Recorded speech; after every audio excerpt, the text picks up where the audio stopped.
សួស្តីតោះពុកម៉ែបងប្អូនបាទដែលតែងតែខមមិនសួរក៏ដូចជាឆាតសួរបាទប្រភេទ Lexus XS បាទឥឡូវយើងមានហើយពុកម៉ែបងប្អូនមកប្រភេទពណ៌សបាទ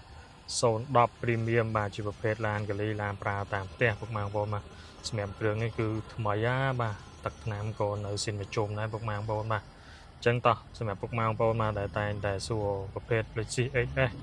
ចង់បានឡានស្អាតឡានកលីបាទឥឡូវមានហើយពុកម៉ែបងប្អូនបាទសម្រាប់មួយគ្រឿងនេះគឺពិសេសតែម្ដងបាទគឺទឹកថ្នាំគឺស៊ីនមកជុំបាទ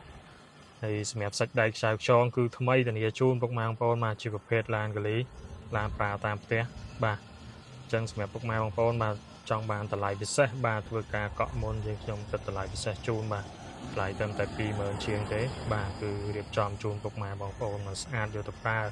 បូករួមជាមួយនឹងការធានាម៉ាស៊ីនប្រអប់លេខអគុយ ABS ពាន់ភ្លើងជូនមួយខែទៀតបាទតោះឥឡូវយើងមកមើលខាងក្នុងបាទជាប្រភេទក្នុងពណ៌ប្រផេះបាទមានអីកម្ដៅបាទជាប្រភេទពូកស្បែកបាទស្បែកវាគឺនៅ original ទាំងអស់ពុកម៉ែបងប្អូនបាទ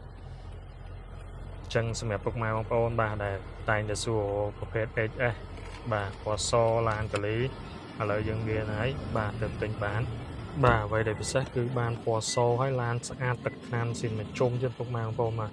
សម្រាប់ Lexus XS នេះបាទអញ្ចឹងបាទរួចរាល់ឡើងសម្រាប់ពុកម៉ែបងប្អូនដែលចង់បានប្រភេទឡានស្អាតតម្លៃពិសេសបាទ